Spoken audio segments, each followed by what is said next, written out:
What's up, fellas? Back in the office, ready for Wake Up Mintzy. It's a freaking huge sports week. What a great week. NFL draft week. We got the NBA and NHL playoffs rolling along. Baseball season getting in full swing. Glad to be back here in Chicago. I was home dealing with some family stuff last week. Hope everybody had a glorious and happy Easter. It's great to be back in Chicago. Looks like the weather's going to be a little better, so hopefully we're getting near out of the woods because it's going to be a great summer. That's for damn sure. And I'm excited because, man, Chicago, you suffer for like 6 or 7 months to get to the 5 good months, May to October. We're almost there. And there's a lot going on at Barstool as always. We're going to be joined by Tyler Moody this morning. We're going to get into a ton of sports stuff because I'm ready to talk about this NFL draft. I don't know about y'all, but, man, NFL draft week kind of gets me back in the spirit. As I said, we've got college and pro baseball rolling. NBA and NHL playoffs, great sports time. Weather's getting better. I'm fired up to be alive. What's up, Moody? How are you this morning? What's up, brother? I'm recovering over here. I've had a very sick couple days, so I'm recovering, but we're gonna power through this morning and have some fun with Wake Up Mintzy. There you go. Well, Moody, always good to see you. I hope you had a good Easter. Yeah, everything was good as far as that was concerned. I was trying to rise back up myself. You know what I mean? But obviously, we know the reason for the season type deal, and always a very, very good Easter. Good. Well, good. Well, all good here. Like I said, it was good to get home, see family, and deal with some stuff. And, feeling recharged. Glad to be back here and ready for this NFL draft week. Also, as I mentioned, the hockey playoffs rolling. Man, the NHL playoffs, this happens. I say this every year, but this applies again. Dude, the NHL playoffs are freaking badass, and I've been really enjoying following Liam Blutman and the Blutman watches ball streams. But last night, I was flying back, saw the Stars score in overtime to beat the Avalanche 3-2. Alex Ovechkin had 2 goals. They won in overtime last night, beating the Caps beat the Canadians. But it's just every year I say this. I watch the NHL playoffs more and more every year, and probably a little less of the NBA playoffs. Because the games are just so freaking good. I mean, it's just, and I'm not like saying I'm some diehard hockey fan, but I just really, as I get older, I don't know, I appreciate it more and more. Where do you stand on it? I think the intensity of the NHL playoffs is only matched maybe by the NFL playoffs. Like, I don't know, playoff hockey is one of the best sports in the world. I can't get into it necessarily during the regular season, but damn, once the intensity ratchets up in the playoffs, it's really, really tough to beat, and you got some good matchups this year as well for the NHL. So, Yeah. The NHL continues to ascend every year while the NBA continues to go down. I wouldn't be shocked if in 15, 20 years, like the NHL surpassed the NBA. Well, we'll see. I'm pulling for, I know we got a lot of support for the Caps in the office, the PFT and the Nate. I'd like to see Alex Ovechkin get one more here before it's all over after he set the goal record and the Caps had a spectacular season. So I think that's where my, bandwagon fan base allegiances lie. As always, waking up, getting our minds right with Stella Blue Coffee. Only way to start your day. Saw Big Cat when I walked in there. All the boys are doing some kind of shoot this morning, as they always are. Good to see him. Dave Portnoy announced some changes to the rundown yesterday. It's going to be at least once a week, but it's just going to be when he's on it. He was saying, I guess, I don't know, Dave is the rundown basically anyway, so that totally makes sense. I thought that was interesting. We got a huge NFL draft show on Thursday night that we do every year. Looking forward to that. And, man, there's so much to get into today because so much is going on in the sports world, but I want to jump into this NFL draft thing because there's just so much going on here. And we know who the top pick's going to be. The Tennessee Titans have already pretty much let it be known a month ago. Cam Ward's going to be the guy. Moody, I know you're a big Cam Ward guy. Do you think – I also saw a thing that he would be the number 7 quarterback in last year's class behind J.J. McCarthy and Bo Nix. What do you think about his NFL prospects in Tennessee? I do think he's the best quarterback in this class. Now, that's not saying a ton because I don't think this quarterback class is that good, but I do think he's the best QB in this class. I'll tell you one thing that I think really helped Cam and really hurt Shador was they did a lot of offseason workouts kind of preparing for the NFL draft here. And when you watch those two side by side, the difference was so palpable. I mean, the ball just zips out of Cam's hands. He's pretty damn accurate. And during those drills with Shador, he's kind of talking shit to him a little bit. He was big broing him in all of those drills. And I thought it made Shador look terrible. It was a good look for Cam. Obviously, the combine and, the workouts and all that stuff really is what matters to the NFL teams. But seeing those two side by side, it just showed you the difference between their talent as far as the arm talent and, as far as that's concerned, at least. So I think it was a great boost for Cam Ward, and I think the Titans have to take Cam Ward. He's the best QB in the draft. They don't really have a QB. I kind of think they have to go that way. I don't think he's going to be some superstar, but I do think he'll be solid and serviceable. Yeah, look, my thing on Cam Ward, he's like 24, almost 25. I mean, he's older, broke the all-time college football touchdown passing record. I'm a little bigger on him than most. Like, I'm not saying he's going to be like the super elite NFL QB, but, man, I look at what he did at Miami last year. And you're talking about a Miami Hurricanes team that you think of you think of speed and talent all over the field. They didn't have it. They were not that talented of a football team. They were freaking horrendous on defense.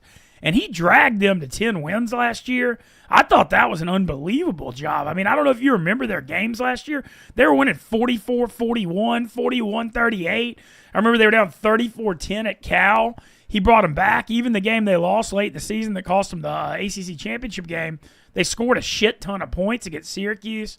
So, I don't have any problem with the Cam Ward thing. I hear Will Levis, they might be shopping him. They hadn't figured it out, but Tennessee's a mess. I mean, I don't know how well Cam Ward's going to be able to succeed there because so much in the NFL is about going to the right situation, and I have a lot of questions on if that's going to be it. But, I'm fine with that.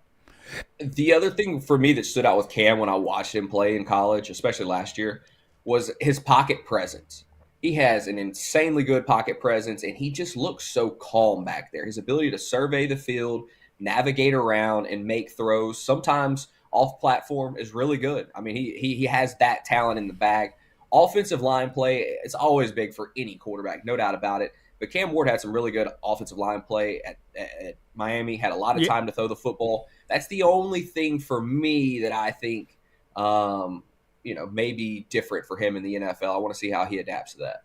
Yeah, my only thing on him was he does turn the ball over a little bit. Like, I felt like when you watch Miami play, he'd have like some mistakes first half and then a lot of big second halves. But he's going to go number one.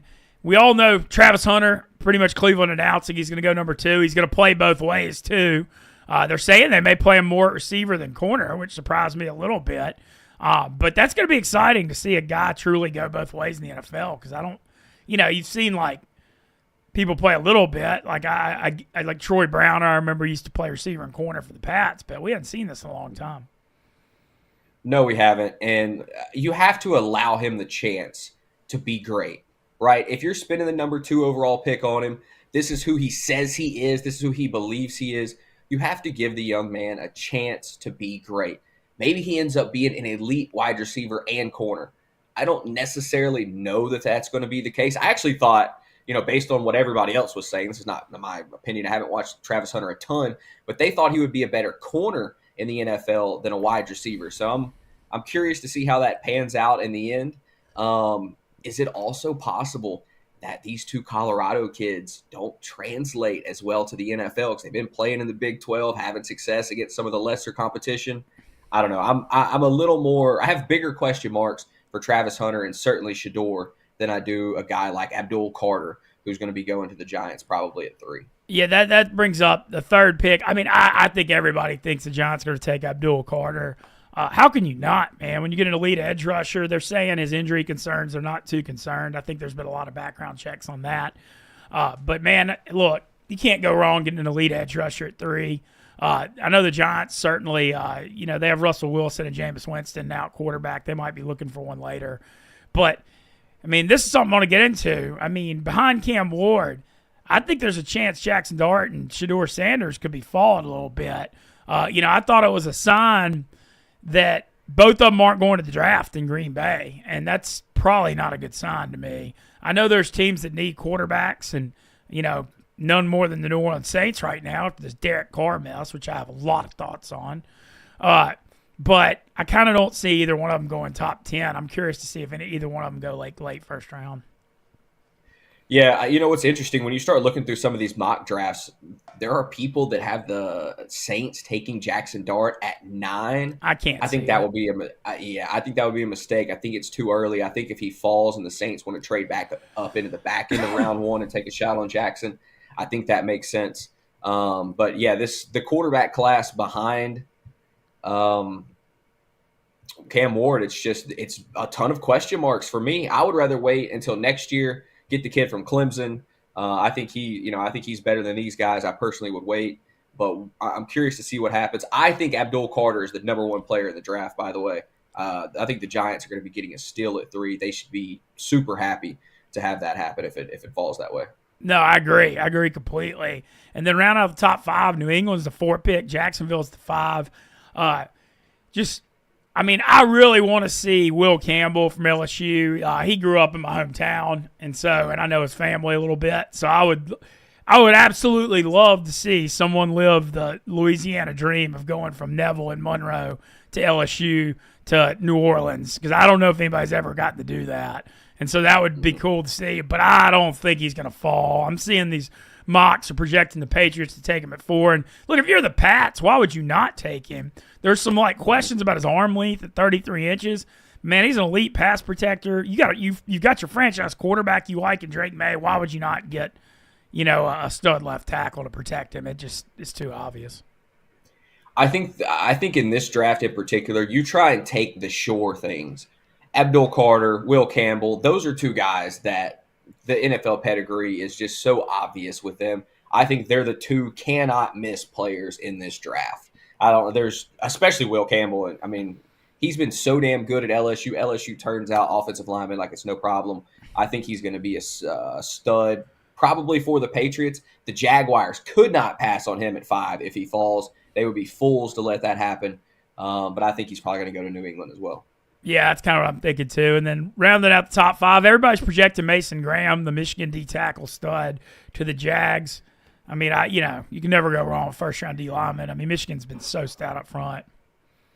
I'm looking at a mock in front of me from Yahoo that's got the Jags taking Ashton Jeanty at 5. I mean, I just think that's too much of a reach for any running back unless they're just the next big thing. Don't get me wrong, Ashton's good, but there's no way in hell I'm spending the 5th overall pick on him, or probably any running back for that matter. I think that would be a mistake if Jacksonville decided to go that way.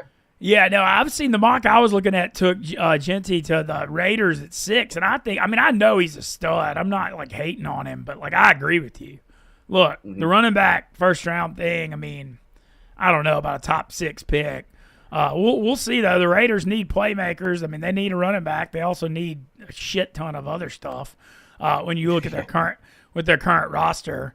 So I'm curious to see where he goes. But it looks like he's going to go in the top 10, and then also Marion Hampton from North Carolina, who's a stud, by the way. I'm going to go out on a limb and guess you didn't watch much North Carolina football the last couple of years, but he's a beast. No, I think I think the Denver Broncos are going to be looking at him because they need running back help, kind of desperately in the worst way. There's a lot of rumors that they may be trading up, so I'm looking at 2 running backs going in the first round. I feel like our good friend Cassidy King, we always talk football with, was saying, I feel like running backs making a comeback a little bit after Saquon and Derrick Henry last year. Everybody went through this thing where it's being obsessed with devaluing the running back position and taking them late. And Bijan was a top 10 pick, and he's doing well for Atlanta. But I feel like maybe the running backs are making a comeback a little bit. No, you could be right about that, especially the success that Saquon's had. Teams are going to be one. The problem is your draft capital matters so much. And if you can get a solid running back in later rounds, which is usually where a lot of the good running backs actually come from in the NFL. It's very rare for a first-round pick to be a superstar running back. A lot of times these guys are just gems that you find in the 2nd or 3rd round. So, I don't know. I'm of the mindset that you don't take a running back early, but you're right. It could be making a comeback here. Yeah, and then rounding out the Saints with the 9 pick. Look, we said, the Saints, okay, we got to talk about this quarterback situation. First of all, I've got some thoughts on this Derek Carr thing. Man, you see all the stuff he clearly wants out of Nola, and I don't even know if the shoulder thing is he really would miss the whole next year. He just doesn't want to play for the Saints anymore. And New Orleans doesn't want him either. The fan base never liked him. He never really fit in New Orleans as like a New Orleans guy. And like they always say about New Orleans, if you love New Orleans, it'll love you back. He never really did. He hadn't embraced the community. But, he ain't playing for the Saints next year regardless. I don't know what you can get for him in a trade. But they came out that the shoulder injury was lingering and it could cause him to miss the year. I think that's just his cop-out here. That's my read. I think you're probably right about that. I think Derek Carr kind of didn't get what he deserved because whenever he was on the field, he played pretty good, especially in comparison to everything else that the Saints threw out there whenever he was injured. The problem was as soon as he would start to play well, he would get hurt. And that just it set him back every single time, set the Saints back the last couple of years. There's bad blood from, the injuries and not performing at times. And I think it's best for both parties to go ahead and move on for sure. Well, yeah. Well, my thing with it, you got a new era with Kellen Moore and the new coaching staff. You aren't going anywhere with Derek Carr anyway. What, you going to bring him back and try to win 7 games? I think the Saints are essentially in a rebuild here, though. Like, really and truly. They're in a rebuild. They need to be making the correct rebuild moves. And Derek Carr is not a part of that. Well, I think that starts with taking Kelvin Banks from Texas, the offensive tackle, at 9 because the Saints need O-line help. They hit on Fuago, the left tackle, last year from Oregon State, but they got to beef up this line. Trevor Pennings, they're not going to pick up his 5th-year option. He's got another year starting, but they're going to need, I don't know, if you got 2 solid first-round tackles to build around. Kellen Moore came from Dallas and Philly, who both put a huge premium on the O-line. So that's what I think they need to do. It's always boring to take an O-lineman, but I think you build that as your foundation. And I also just think when it comes to like a top 10 pick, I feel like the floor is pretty high there. Like you're not going to really see him bust too much. And I think there's a lot to be said for that. Taking the guy that you feel like can't make you look like a fool as a GM, that's the guy you should be taking in the first round. The person that when they show up on Sunday that they're going to be an NFL caliber player. They're not going to be a detriment to the team. You can't miss with your top 10 pick. And I think the Saints would be smart going O-line. This Banks kid from Texas is a monster. He looks really, really good. He's right there behind Will Campbell. He's not as good as Campbell. Doesn't have as good a feet and stuff, but Banks is definitely talented. Yeah, that's what I think. As far as the quarterbacks go behind, so do you think Dart or Shador will go first? I think it's so interesting because I think Dart is probably the actually more talented player. This is it's kind of a double-edged sword, right? Like, do teams want the attention that Shador is going to bring, all of the drama, all of the potential ticket sales? Because there are some fans out there that are diehard Deion Sanders and Shador fans, and they're going to suddenly become a fan of your franchise. And that's money. That's butts in the seat. That's all that good stuff. It's definitely a lot of exposure, but that also comes with the possibility of he's a bust. It looks really bad on you.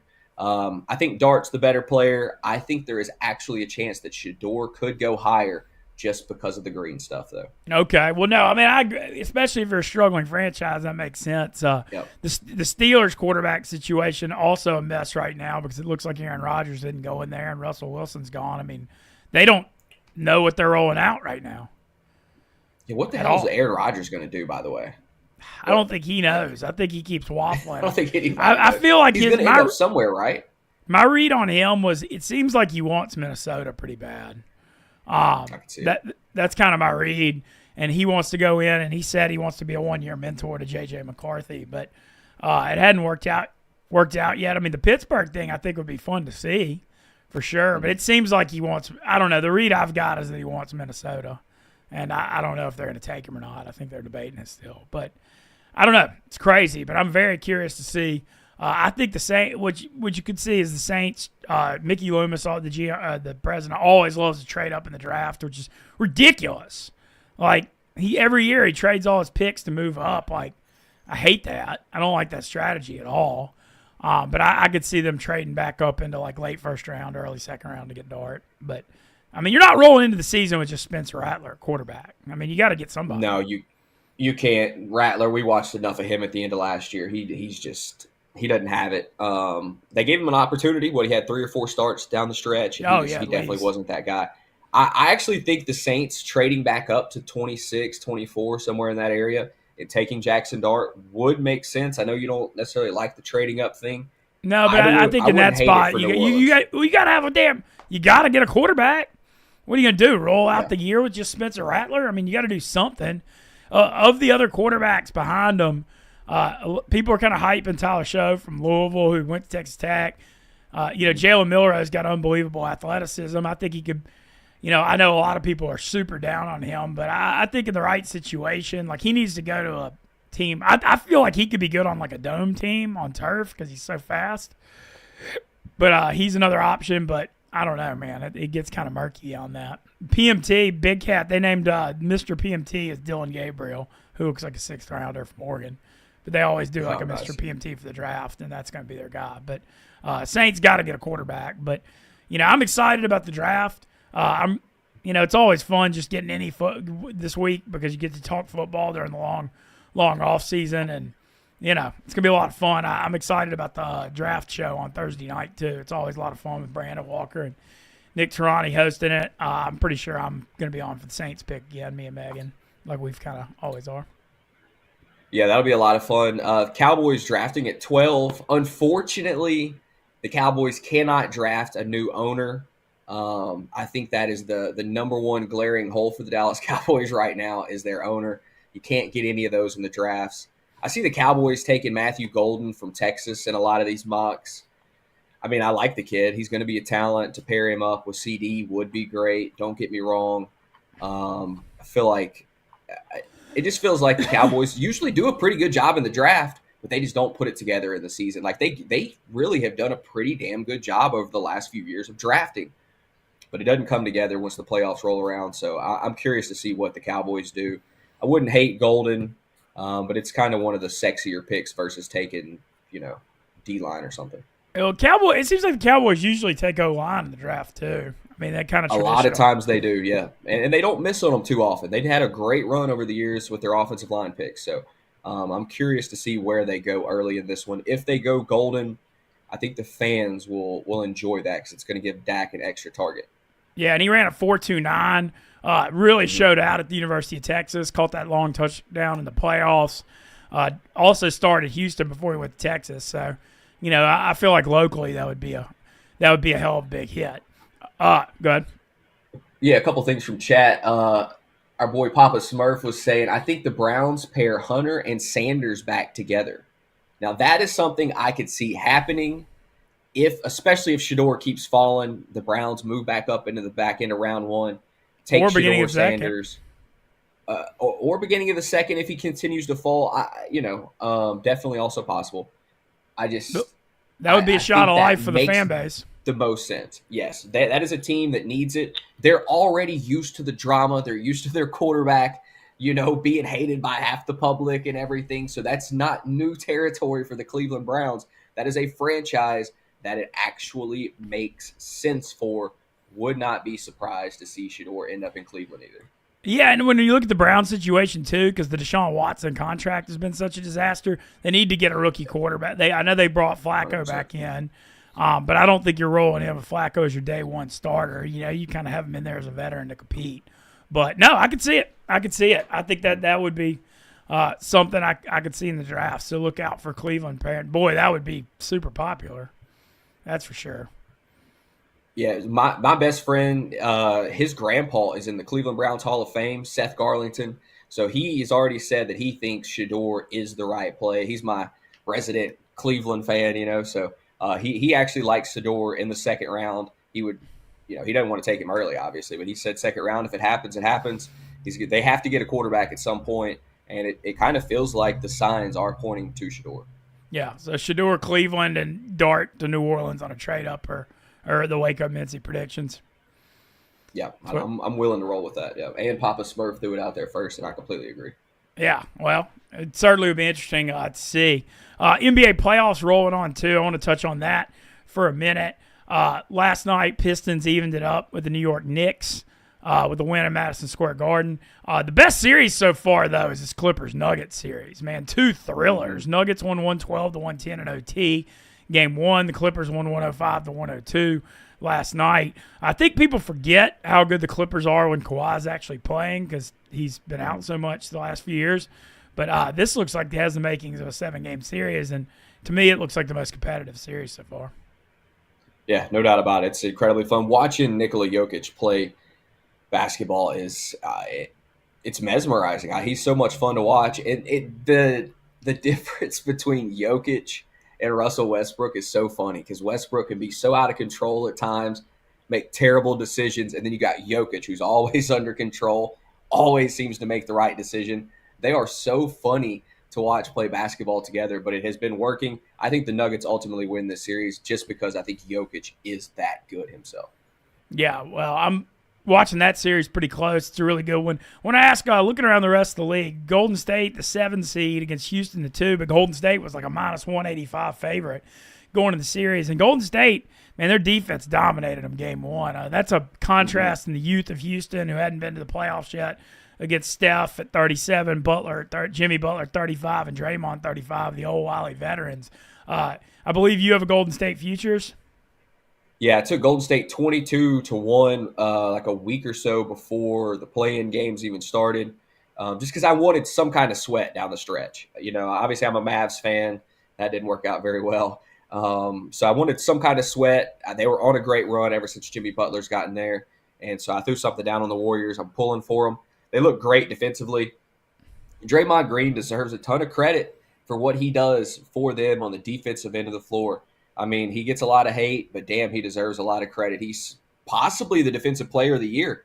I mean, even at his age, like he's still one of the top 3 defenders in the league. Pair him with Jimmy and Steph, and it's a really damn good team. I don't know if they have enough firepower to win the championship, but they could get hot, and right now they're playing great basketball. Yeah, no doubt about it. Some of the other Western Conference first-round series, did you see how bad the Thunder beat Memphis? They beat them 131-80, and they were up by 49 at the end of the third.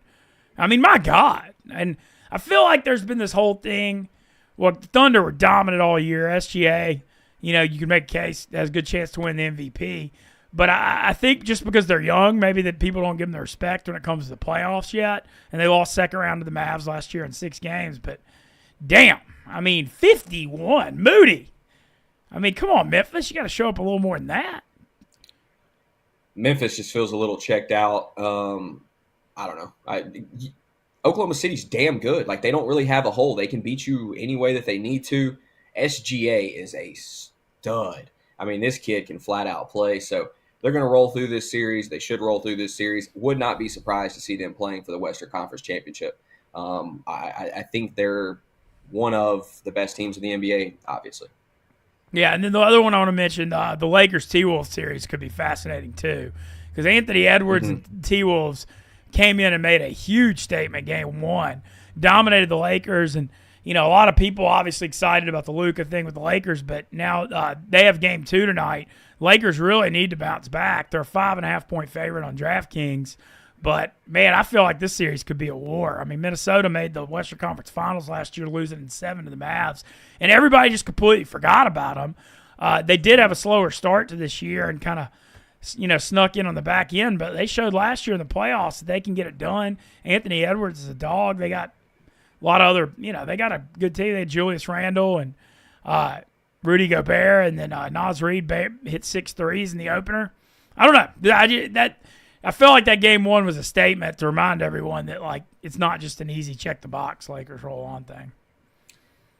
I can't believe how much I find myself hating the Lakers. Dallas trading Luka, which obviously wasn't his choice. Like, I get it. I'm totally cool with Luka.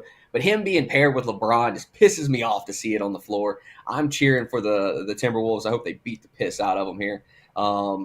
They looked great in game 1, took the fight right to them. And that's the thing about Minnesota, man. They have that dog in them, and it's led by Anthony Edwards. He is a gamer, and he is not going to back down. And I think that kind of fight, taking that to the Lakers could be the kind of punches they need to knock them out. So I'm curious to see if Minnesota can get it done. I wouldn't be shocked to see the Lakers find a way to win this series. LeBron is one of the greatest players of all time. But, damn, it's so much fun to watch LeBron lose. I love it. Hope it happens. On the Eastern Conference side, I mean, I feel like I don't have a ton to say because I feel like we're just killing time until Boston and Cleveland play in the Eastern Conference Finals. They're so clearly the best 2 teams in the East. Cleveland's the 1 seed. They crush They rolled in their first round game by 22 over the Heat. Boston beat Orlando by 17.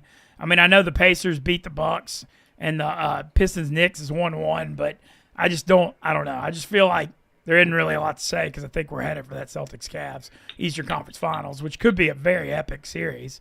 But that's kind of my thoughts on that. Moody, been loving the baseball. Y'all got to follow at Moody Mac TV on Twitter. I believe was that 125-1 parlay you hit on Friday?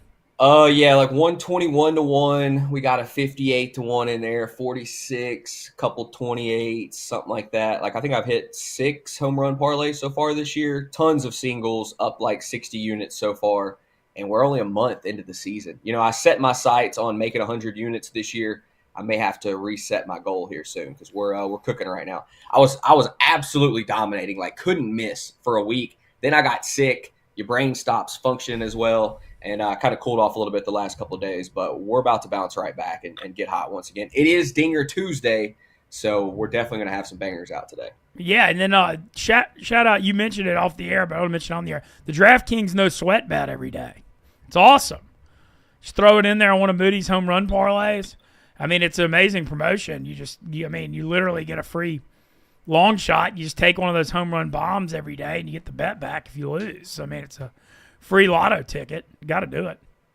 Yeah. Shout out to DraftKings for doing that. I think they have actually separated themselves a little bit from the other books as far as betting home runs is concerned because of the no sweat bet. Like if you're telling me every single day you're going to give me $10 that I can throw at a 100-1 lotto ticket, I'm going to take that every single day personally. So shout out to DraftKings for that. They've done a hell of a job of kind of stealing a section of the home run market that may have been going elsewhere. But man, it's been so much fun for me. Obviously, I put in all the research every day. Try to, if I'm not in bed feeling like I'm dying, but put in the time to try and make sure we're handing the people some good picks. And it's been going pretty damn well, and I don't plan on stopping. Hell yeah! Get hot, stay hot. Get hot, stay hot. Yeah, I saw you ran real bad yesterday, and your other picks have been good too. But like yesterday, Moody had the Braves by 1.5, and they were up 4 in the ninth. And then you had the under in the first 5 in another game. There was 0-0 with 1 out in the bottom of the 5th. You went 0-2. Dude, crazy. I think that was just some due regression. Eventually, baseball is going to get its get back, right? You can't win them all. You can't book them all. Right reads, wrong execution, as I like to say. But, yeah, that was definitely a disgusting beat on those two. But, hey, man, you can't book them all, No, and also, man, I'm following the SEC baseball really close, and dude, it's getting wild in the SEC. I mean, I tweeted it out, and I hope some other people wrote it, but I took Texas A&M at 50-1. I believe it was 2 weeks ago today. It was after they won the 2 out of 3 at Tennessee. Moody, the Aggies are on the freaking fire. Jace Lavalette, who could be the number 1 overall pick, hit 4 bombs at Arkansas last weekend in that series. Should be the number 1 pick. Yeah, so A&M, though, they were 1-9 in the SEC. Now they're 8-10, and not just are they winning, they won 2 out of 3 at Arkansas and 2 out of 3 at Tennessee, are both top 5 teams. Aggies are rolling. The odds went from 50-1 to 20-1 on my Aggies future. So, I hope some of you listen because I think we might be headed for a fun ride. They're preseason number 1, had a new coach and had multiple injuries, so they got off to a slow start, but made the national championship series last year. I'm freaking stoked about that future. And I also want to mention, man, this weekend, A&M at Texas, this is one of the most hyped up regular season college baseball series of all time. After Coach Schloss made the national championship series with A&M and bolted for Texas last year. Texas is number 1 in the country his first year. They're freaking 16-2 in the SEC. Are you kidding me? Swept a top 15 Auburn last weekend. They're rolling. The Aggies coming in red hot. I mean, I can't even imagine what this atmosphere is going to be like at Austin this weekend. I mean, I don't know how you could have – I can't remember a series with more storylines going into it. Can't wait to watch that. And then also Tennessee at LSU this weekend too. Battle of top 5 to 7 teams. Tennessee kind of hadn't been playing quite as good lately. They lost 2 out of 3 at home to Kentucky over the weekend. A little bit of a surprise there. LSU won 2 out of 3 against Bama. Finally, they had a 20-game home win streak and the box snapped on Saturday. But still, LSU still really good. So going to be following the college baseball extremely close here. as it gets toward the NCAA tournament. I think the SEC, they got 14 teams in the NCAA basketball tournament. I mean, I think we're headed for. I mean, you look at the league. Missouri won't make it. South Carolina won't make it. Mississippi State may not. They're on that bubble right now. They're 6-12 in the league, but there's a chance 14 teams can make it in baseball. Freaking crazy, man. Yeah, there's no doubt about it. Look, the SEC is the premier athletic conference in all of sports. It doesn't matter football, baseball, basketball. Like the SEC, if you want to be an elite talent, you go to the SEC, man. They have just separated themselves so much. I guess it's because it's where all the money's at. But it had been trending that direction for so many years. The SEC is just head and shoulders. And I'm not even a college guy, you know what I mean? But the SEC is head and shoulders above all these other conferences, especially when it comes to baseball right now. And in my mind, so as someone who grew up in Texas, around all these Texas fans, I kind of became a little bit of an Aggie growing up. I'm not really so much anymore. But like Texas and Texas A&M is one of the greatest rivalries in all of college sports. Love to see that they have that big series going on this weekend. In my mind, that'll always be like the premier rivalry. And right now, we're talking about one of the coolest series that college baseball has had to offer up to us in the regular season in years. Oh, no doubt, man. But yeah, SEC certainly rolling along. They've won every national championship since Oregon State won it in 2018 when Arkansas dropped that foul ball in Game 2. But yeah, I mean, I'd be shocked if an SEC team didn't win the College World Series again. But, you know, really, you can also shout out, we mentioned DraftKings a minute ago, man, all the college baseball lines on there too. So that's been a hell of a lot of fun to follow as well. So just the sports world thing right now. Look, nothing beats football season. I'm not going to say it does. But this week, NBA and NHL playoffs, NFL draft, college and pro baseball, pretty damn good time, man. Pretty damn good time. Yeah, no, tough to beat what's going on right now. This is certainly one of the best times of the year. I mean, in my personal opinion, it's the best because baseball is going on. I guess, honestly, the best is playoff baseball and the NFL. When you got those two, I think that's the absolute best time of the year. But this is a very close second. Yeah, I agree. As far as pro baseball goes, I mean, I went through the standings before. That NL West right now. Yeah, the NL West is crazy, man. I mean, other than Colorado, everybody way over 500. You know, everybody knows about the Dodgers, but Giants, Padres, and Diamondbacks are all really good. That looks like it's the toughest division by far. No doubt about it, and we knew that was going to be the case coming in. I know a lot of people put hype on the NL East. You know, the thing is, everyone was trying to write off the Padres before the season. And I was trying to tell y'all, don't write off the Padres. Like, this is a team that found themselves in the second half of last year. They gave the Dodgers everything they wanted in that playoff series. And this is just still a really good team because Fernando Tatis is a hell of a baseball player. He's a top 5 talent in the league. And he truly is a leader. Him and Machado together, I know they're hated by a lot of people, but damn, they can play baseball. They are good team leaders. And this is a really good Padres team. The Diamondbacks are pretty damn good as well.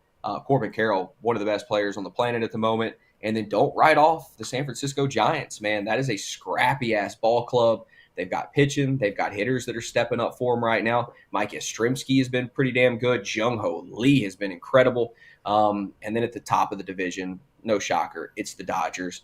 They are who we thought they were. They're going to continue to be elite. They're actually not quite meeting expectation, if you will, based on win percentage. But, I mean, listen, there's nothing to worry about with the Dodgers except for health. As long as they stay healthy, everything's going to be fine. They're going to be there when the postseason rolls around. There's a lot of enthusiasm about the Cubs in Chicago right now. They're 14-10.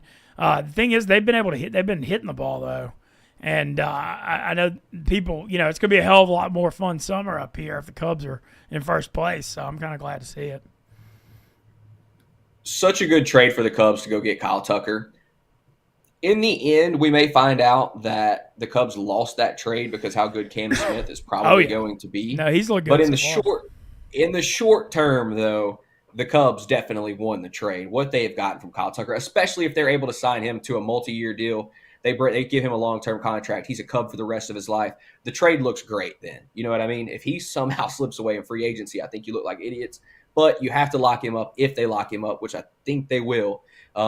Great trade for both teams in that case. The Cubs look elite. Seiya Suzuki, Kyle Tucker, both killing it. I still don't really trust the Cubs pitching staff especially, without Justin without Steele. Steele now. Yeah, Justin Steele done for the season. I think they may need to go get an arm if they want to try and challenge the Dodgers when the playoffs roll around. But you have to love what the Cubs are doing. They're playing great baseball. But don't count out the Brewers, and the Reds are going to be scrappy too. The Cubs are going to have their hands full the entire summer because Milwaukee is still the most underrated team in baseball. Nobody gives them love. Christian Yelich, a great leader. Jackson Churio, one of the best young players in all of baseball. The Brewers are going nowhere. They're going to be on the Cubs' heel the entire summer. Should be a great race to watch. Yeah, and then also I've noticed a lot less Frank the Tank outbursts. So the Mets are 16-7, and he Yeah. did what Frank walked Darryl Strawberry last week that I thought was super cool. And the Mets are 4-0 since, man, and Lindor's been knocking the cover off the ball. Lindor started out ice cold, and he has come to life with some serious, serious pop. He's homered like 4 times in the last 6 days, I think. He's absolutely on fire. Yeah, Soto actually is the one struggling a little bit. I say struggling. He's hitting like 250. He's not hitting a lot of power, not barreling it up quite as much as he normally does, and swinging in a lot of curveballs and missing, which is interesting. But he'll be fine in the long run. Pete Alonso is one of the best hitters in all of baseball. The Mets are getting good pitching from Holmes, who they brought over from the Yankees. He's been good. Tyler McGill was sensational yesterday, struck out 10. He's looking like a damn near an ace right now, and essentially he is the ace for this Mets staff the way he's pitching. Yeah, the Mets are going to be there. Phillies are not going anywhere. The one team I'm really curious about in that division is the Atlanta Braves. They're off to a slow start. They don't have Acuna. They just put Strider back on the injured list with a hamstring injury, so he'll be okay. But they only got him back for one start. He looked pretty good against the Blue Jays. They need all of their weapons if they want to try and run down the Mets and the Phillies in this division. Definitely think it's still in play. The Braves are great. Riley and Ozuna hitting the shit out of the ball right now. They'll be okay, but they better get healthy quick because that NL West is really good, and one of those two, maybe three of those teams are going to be pushing for wild card spots. So the Braves better get it together quickly if they don't want to see their season slip away. Yeah, I mean, they're off to that 0-7 start. They certainly buried themselves early. And then last one I would ask you is about how good are the Tigers in the first in the AL Central? I know the Guardians have been playing better, too, and are on their heels. The Tigers they're legitimate. It's everything you're seeing is legitimate. They have one of the best pitching staffs in baseball. They don't necessarily have arms that overwhelm you, but they're finally getting guys like Casey Mize, who was a top pick years ago, top prospect, finally turning into a legitimate arm at the major league level. He's been sensational for them. Jackson Jobe has been good. Their bullpen is really solid. The way AJ Hinch deserves so much credit. I truly do think AJ Hinch is one of the best managers in all of baseball. His bullpen usage, his decision making is very good. But the main reason that the Tigers have taken this step forward is Spencer Torkelson, #1 overall pick a few years ago. Had a solid year, had a crap year last year, and now he looks like a true #1 overall pick. His plate discipline has been good. He's hitting the crap out of it. He looks really good right now. They need him to be a superstar type player if they want to become the team that they want to be in the end and possibly push for winning the American League crown. But the Tigers are legitimate. The Guardians aren't going anywhere, but what you're seeing from the Tigers is legit. Well, it's fun to follow. Once again, follow at Moody Mac TV on Twitter. Get your no sweat home run parlays on DraftKings every day. They're going to keep coming. I've been really enjoying following the picks so far, and you've been making the people money. And I notice you're getting a good bit of traction. The people are loving it. Yeah, I don't necessarily get on like a lot of the home run dudes that when they hit stuff, they get on there and they wild out and stuff. I should do more of that. Maybe that would get me more attention. I just care about winning. I'm gonna let the numbers speak for themselves. That's really all I care about. And we've definitely been doing that. I don't plan on stopping. Plan on staying hot and trying to have a big summer. I do want to give my Texas Rangers a little bit of love Yeah, before we go get for out it. of here, though, because they definitely deserve it. They're currently sitting at the top of the AL West. I think they're the favorite to win the American League. They're doing it with pitching right now, though. That's the crazy part about it. Obviously, we know about the bats in the lineup. The Rangers have a sensational lineup, but they haven't been hitting the ball very well to start the season. It is the pitching that has been carrying them, and they're getting it done because of Mike Maddox and what he has done with his pitching staff. Patrick Corbin, Tyler Mahle, 2 rookies in Jack Leiter and Kumar Rocker, and the Rangers have the best, or maybe the second best now, ERA in all of the American League. I think they're 4th overall in the major leagues. The Texas Rangers are legit. They are the AL favorite in my mind. I know I'm a little bit biased, but I mean, they have everything that is needed to win the AL. They're more complete than the Yankees. They're more complete than the Red Sox. They're definitely more complete than the Tigers. The Rangers are the favorites according to Vegas and according to me.